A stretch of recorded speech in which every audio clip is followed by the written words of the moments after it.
Le bloc-notes de Rachel Kahn. Bonjour Rachel. Bonjour. Et merci de nous rejoindre en studio. Vous êtes essayiste, auteur notamment d'Encore debout, La République à l'épreuve des mots, un livre publié aux éditions de l'Observatoire et récompensé par le prix Edgar Faure. On démarre là aussi avec la mort de Jean-Marie Le Pen. Qu'est-ce que vous retenez de lui?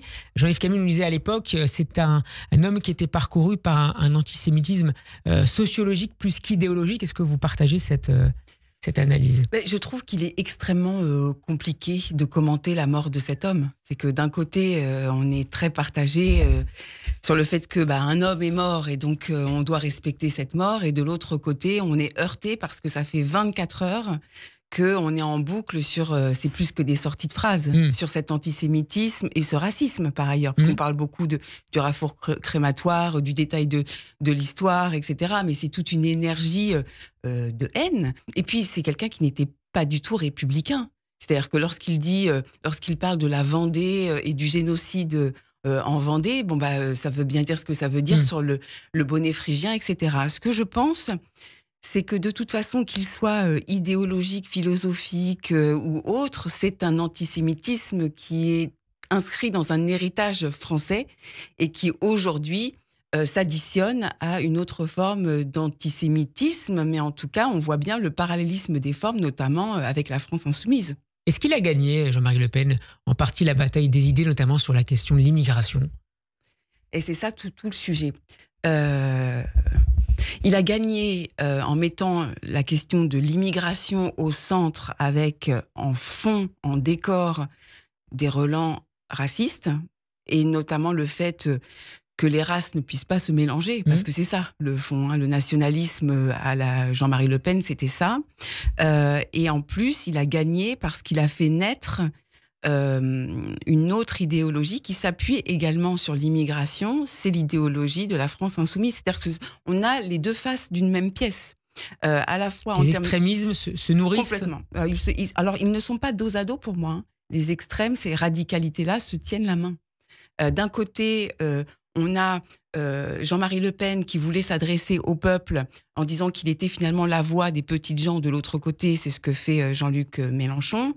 Évidemment, on a d'un côté les jeux de mots du raffour crématoire ou le jeu de mots qu'il y a eu sur mon nom, rescampé, rescanpé, etc. C'est la même chose. Le détail de l'histoire, le résiduel. Du rappeur Médine, absolument. Et adoubé par Jean-Luc Mélenchon, la France Insoumise et Europe Écologie Les Verts. Et par ailleurs, sur la question de l'immigration, c'est d'un côté, pas d'immigration, la France aux Français, et de l'autre côté, c'est Jean-Luc Mélenchon, cette immigration-là, la France vous déteste, donc vous devez avoir votre vengeance, votre revanche. Donc, toute différence par ailleurs, on favorise la polarisation extrême de la société dans les deux camps. Et c'est en ça où il a gagné. Et c'est en ça où peut-être que cet homme est mort, mais l'idéologie reste. Rachel Kahn, un dernier point sur cette disparition, même si on pourrait faire évidemment beaucoup plus long. Il y a une polémique autour de la réaction du Premier ministre François Bayrou à la mort de Jean-Marie Le Pen. Je le cite, au-delà des polémiques qui étaient son arme préférée et des affrontements nécessaires sur le fond, Jean-Marie Le Pen aura été une figure de la vie politique française. On savait en le combattant quel combattant il était. Les réactions ont été très nombreuses, notamment à gauche, mais pas seulement. Est-ce que ça a mérité une polémique ? Mais je trouve que c'est le plus beau message que j'ai lu, moi, justement. Alors, parce que dans combattant, on peut l'interpréter, ce terme. On savait le combattant qu'il était. Ça veut dire, on savait de quel bois il se chauffait, Jean-Marie Le Pen. C'est ce que j'entends, c'est ce que je comprends, moi, en tout cas. François Bayrou insiste de son côté sur l'origine grecque du mot polémique et pour expliquer la nature de son commentaire. Justement, c'est ça. Mais évidemment, aujourd'hui, on est dans une société où on n'a plus le droit au second degré, ni au troisième degré, ni à l'interprétation des mots, où tout doit être pris vraiment au ras des pâquerettes. Et donc, ça crée des polémiques. Par ailleurs, je pense que le sens caché, c'est qu'il y a l'Assemblée nationale qui va reprendre ses travaux et que certains ont envie de faire tomber ce gouvernement. C'est ça. Avec le discours de politique générale du Premier ministre le 14 janvier, la semaine prochaine. On passe aux hommages qui ont démarré, hommage aux victimes des attentats de janvier. Hier, Charlie, aujourd'hui, la policière municipale Clarissa Philippe. Et puis, demain, devant l'hypercachère de la porte de Vincennes, comment est-ce que vous vivez cette phase commémorative où se retrouvent les Français devant un événement qui a marqué l'histoire du pays? Je le vis très mal. Je le vis très mal déjà parce que je me demande toujours pourquoi Jean-Marie Le Pen a eu cette idée de sa disparition. Non, mais je suis à peine ironique, mais c'est vrai qu'on peut se demander pourquoi, alors que vraiment cet hommage national, il méritait d'être plein, entier et totalement. Je suis triste parce qu'effectivement, 10 ans plus tard, on se dit tout ça pour en arriver là. Ce qui s'est passé il y a 10 ans, ça fait partie de cette guerre psychologique dont on parle beaucoup depuis le 7 octobre, mais c'est intimement lié. Cette fragilité, en fait, de la liberté d'expression, aujourd'hui, où on n'est pas dans la censure, mais dans l'autocensure, ça veut dire que le travail de l'islam politique, en fait, infuse l'ensemble de la société, que ce soit les artistes. Il y a certains sujets qui sont encore plus tabous qu'il y a 10 ans. Mais bien sûr. Écrire un livre, vous avez vu, moi, lorsque j'ai sorti Racé, comment ça a été. Écrire un livre, jouer une pièce, tourner un film, etc., avec des dialogues parfaitement libres.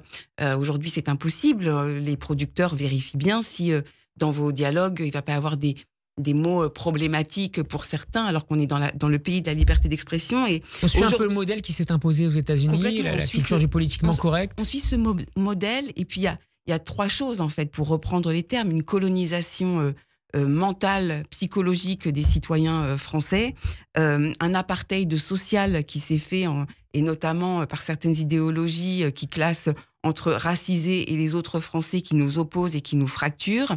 Et puis, enfin, c'est l'histoire du génocide contre la liberté. Voilà où nous en sommes aujourd'hui. Donc, je suis profondément triste que 10 ans plus tard, je me dis tout ça pour ça. Avant, on disait... je suis juif, je suis policier, je suis Charlie. Et aujourd'hui, c'est presque tabou de le dire. Il faudrait presque se cacher pour le dire.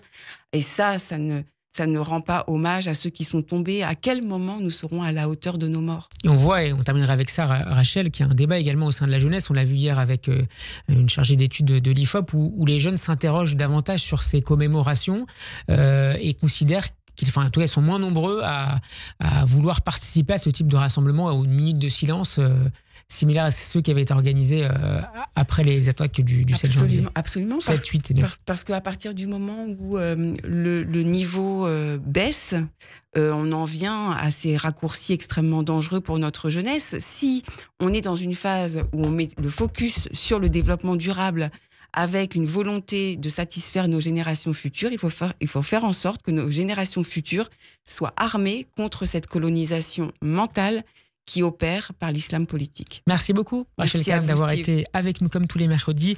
Votre bloc-notes est à retrouver sur radioj.fr et en vidéo sur YouTube. Et puis, on peut vous lire en attendant mercredi prochain. Oui.